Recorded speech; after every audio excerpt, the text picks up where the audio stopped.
Could it be that you're into muscles? I joked as I said this to her, who looked at my muscles and chuckled. Injured and hospitalized, I still couldn't change clothes by myself and had the assistance of the nurse in charge. You're lean but muscular, looking good. I was fluttered by her compliment and I said, watch this, attempting to flex my pecs, but it hurt and I couldn't move them, ending up being laughed at instead. Years later, I would meet the nurse who humored my playful act. My name is Kevin, 29 years old. I work as an architectural designer. Originally from a rural area, perhaps because I was used to the peace there, when I first moved to the city, I was overwhelmed by the crowds and felt out of place, but recently, I've felt more at home. In rural areas, having a car is essential, but in the city, it's often easier and more convenient to walk or take the bus. No worries about parking. My current job is about a 20-minute walk from my apartment. It's a bit of a distance, but considering I have a desk job, the walk serves as good exercise. One evening after work, just 5 minutes into my walk, I was suddenly caught in a downpour. The rain quickly intensified, so I headed to a nearby convenience store to buy an umbrella. As soon as I arrived, it began pouring cats and dogs. I was about to leave the store with my new umbrella when I bumped into someone rushing in to avoid the rain. "Oh, I'm sorry," I blurted out without thinking. However, the rough-looking man who bumped into me headed into the store, clicking his tongue. He's the one who bumped into me, but he sure has an attitude. Just then, our eyes met, and he gave me a hard stare. As I was about to continue on my way, the man said, "Wait a minute, Kevin. Do I know this rough-looking guy?" I couldn't remember him. "It's me, Bob. Don't you remember? We were in the same class in middle school." Hearing this, a faint memory returned. "Oh, Bob, right. I didn't recognize you," I said with an awkward smile. With his nearly blonde hair, clunky necklaces, and sloppy shirt, he looked nothing like the studious guy from our school days. Bob, with a delighted face, said, "Hey, long time no see, Kevin. You living around here now?" "Jay, working and living here. This is the first time I've run into someone I know around here."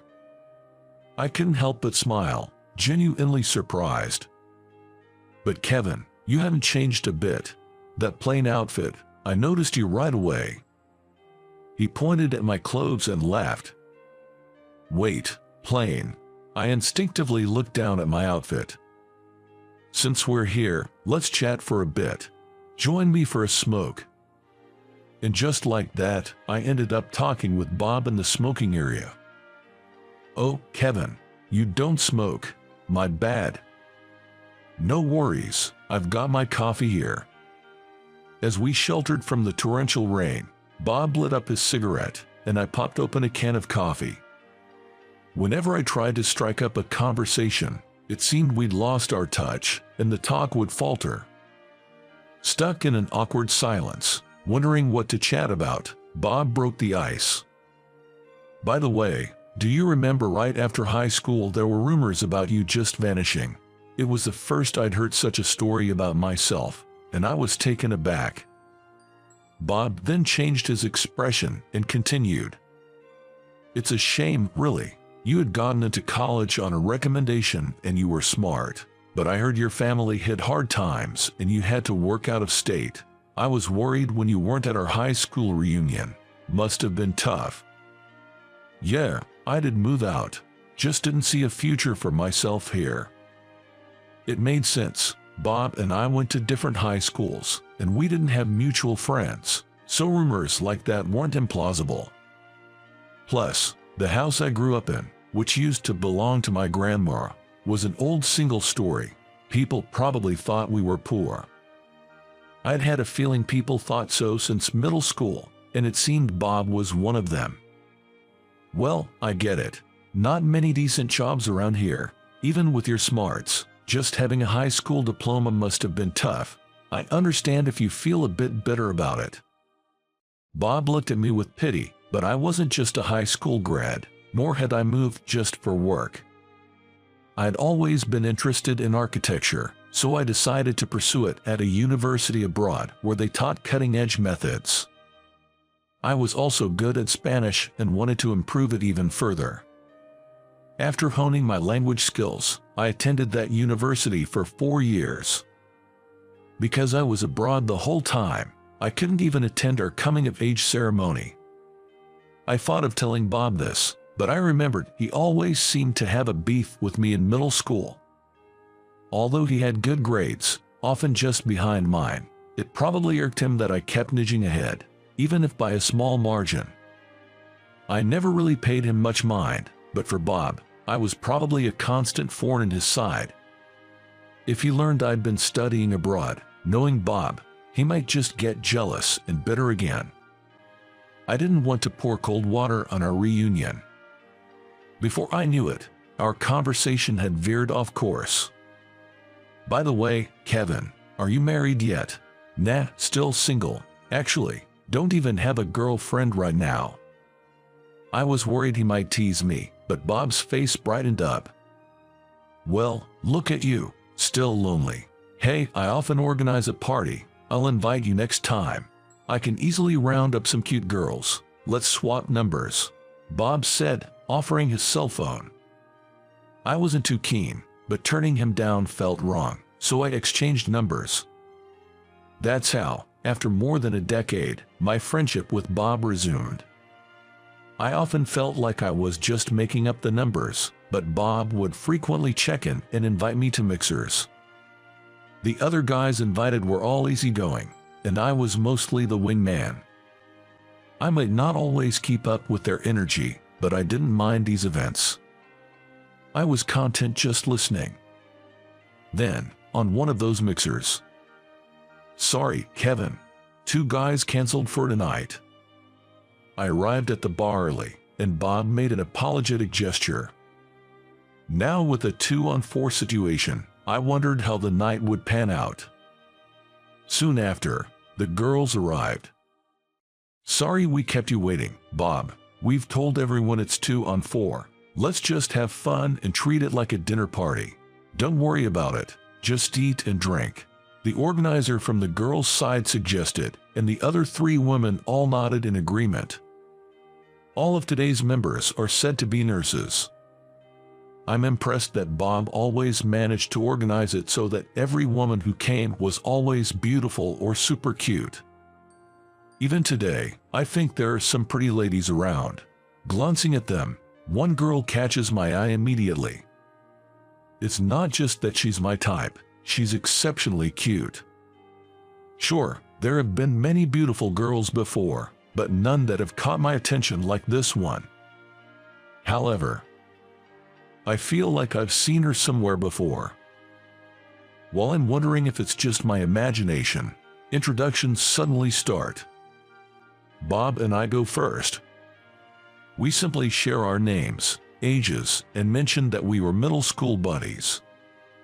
The women's introductions go similarly, but when I hear the name of the girl I've been curious about, it jogs my memory. Amanda. Wait, could she be? I think that, but I can't be sure. Although curious. It's a common name, but she does look familiar. While thinking all this, I end up just listening and occasionally glancing at her without initiating any conversation. Even though there are only 2 men, including Bob, I, not being much of a talker, find it hard to start conversations. Thankfully, the ladies initiate topics, and one of them seems to be good friends with Bob, keeping everyone laughing and entertained. I join in the laughter and nod in agreement from time to time. However, with no other men around today, my quietness is quite noticeable. Man, this guy is always so quiet and boring. Even back in middle school, he'd just study all the time. He's always been a quiet, dark sort of guy. A tipsy Bob says, laughing and poking fun at me. Really? Well, he's still better than you. The lead woman snaps back at Bob, making everyone laugh. But a drunk Bob, getting carried away, begins to blabber on about me. You know, this guy lived in a super rundown house. You know those old-fashioned bungalows? Seriously, it really was poor. I wonder how he lived there. He was smart, but because of his family's financial situation, he went to work right after high school. Didn't even show up for our graduation. I was worried, but then I ran into him the other day. Bob spoke of me in a mocking manner, enjoying every bit. I could have chimed in and said, no, that's not true, but honestly, telling the truth in this situation might have upset the drunken Bob even more. So, I just played it cool with a polite smile and let Bob carry on with his story. I always thought it was a waste. His grades were almost at my level. Well, my family had money, so I went to a prestigious university. In the end, I've done better. I'm the star player at my company, on the fast track to success. Just being a grad from a famous university has its perks. Haha. Bob kept on, each comment more belittling than the last. Clearly too drunk. Enough already. Just thinking about it makes me feel pathetic for not speaking up, but when someone's as drunk as Bob is now, it's hard to handle him. Still, Bob seems to be in quite a playful and mischievous mood today. Exasperated, I decided to excuse myself saying, I'll be right back, need to use the restroom, and left my seat. Bob's being such a handful today. On my way out of the restroom, I bumped into a lady named Amanda who was telling the waitress, sorry, can I add 2 more of those to my order, please? Oh, hello there. She noticed me, smiled warmly and said, hey. I tried to reply casually, but ended up being awkward about it. Seeing my reaction, Amanda chuckled. Hey, Kevin, do you remember me? We met a few years ago. Amanda looked at me as if testing my memory. I thought so. You look familiar, and when I heard your name, it rang a bell, but I couldn't place it right away. Thank you for everything back then. I gave a nod of appreciation, making Amanda chuckle again. Oh, I just remembered. I was startled by Amanda's sudden exclamation.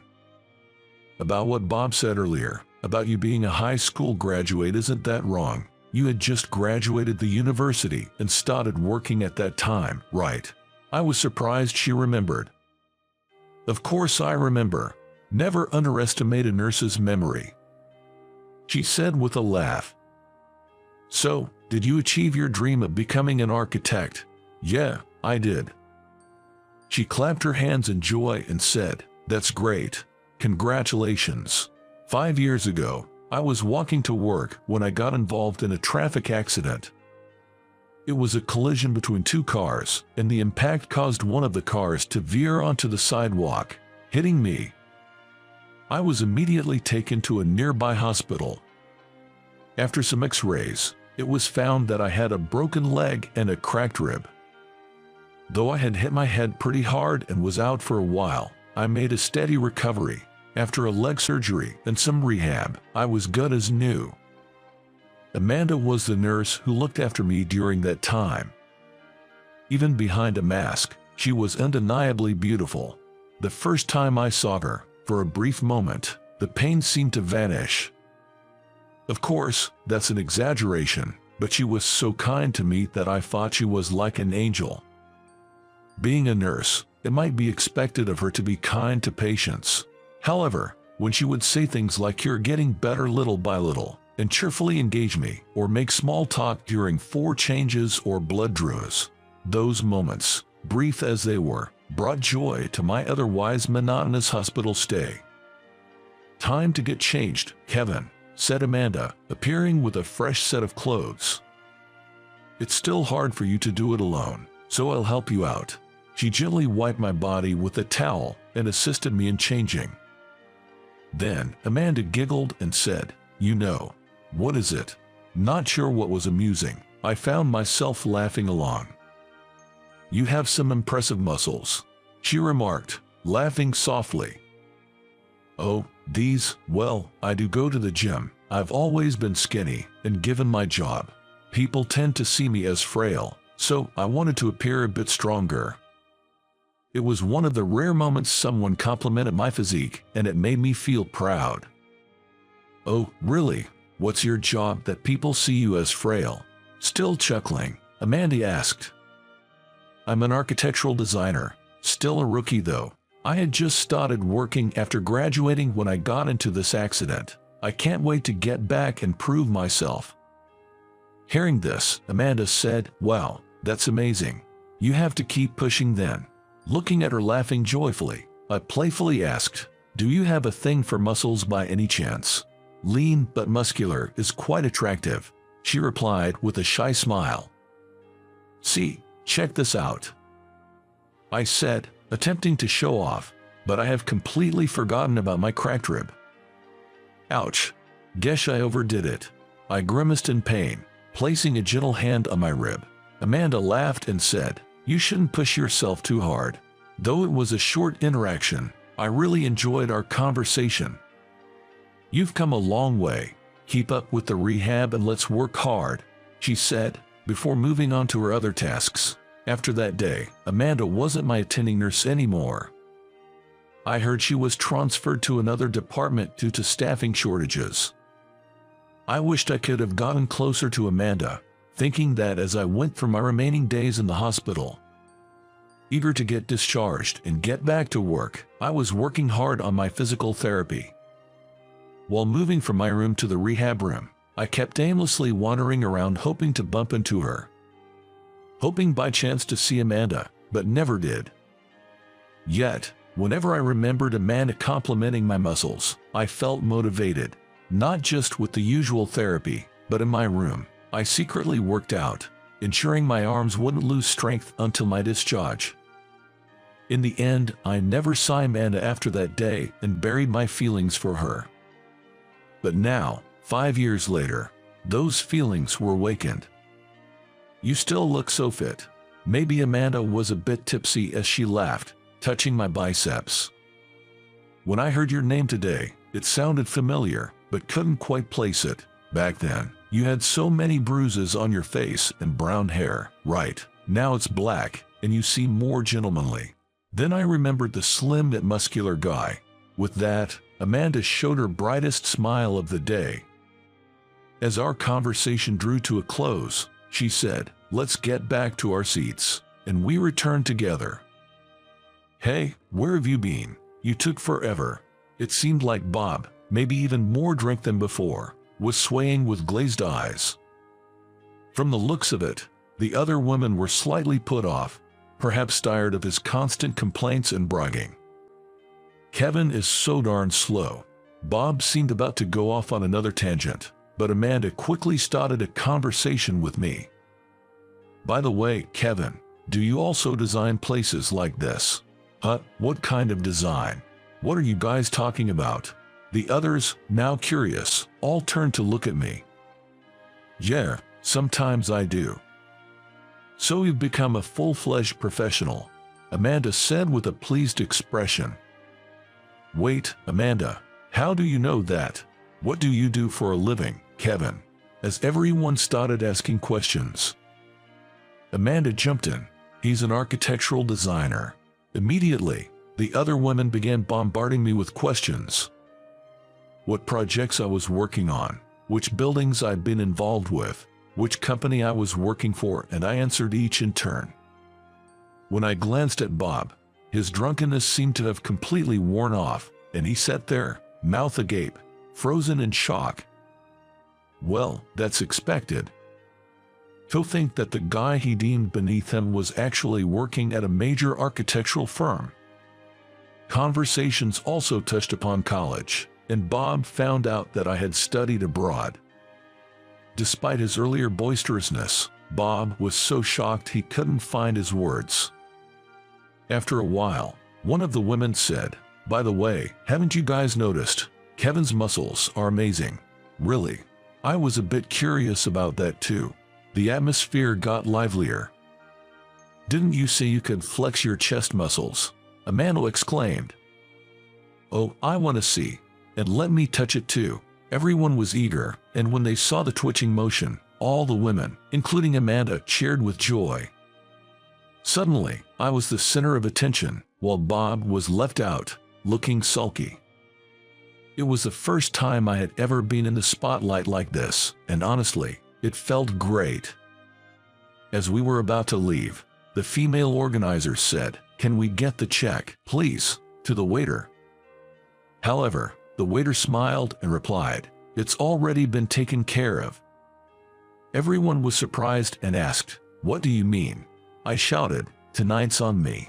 Although I do think it's simple-minded of me to be pleased by the attention, it was the most fun gathering I've had, so I generously paid in advance. Everyone tried to decline my offer, but in the end I insisted, "I really want to treat everyone today," and they gratefully accepted. After that day, Bob never invited me to another party. He hasn't contacted me, and I haven't reached out either. However, the bright side is that after that gathering, I managed to exchange contact details with Amanda. Amanda was cute back then, but she's even more adorable now. With newfound confidence in her nursing career, she looked even more radiant. On our second date, I thought it might be too soon but said, "I want you to be my girlfriend." Fortunately, she said yes. Given that both Amanda and I were considering marriage, things progressed smoothly, and we're set to tie the knot as we approach our 30s. That day, when I randomly met Bob, I honestly found it a bit of a hassle, but if I hadn't met him, I might never have reconnected with Amanda. Even though he teased me a lot, I'm grateful to Bob for that reunion with Amanda. Life's pretty great now. My career's going well, and I've successfully become a licensed architect. It feels like all my hard work has paid off. With that success, I'm also drawing a more than decent salary.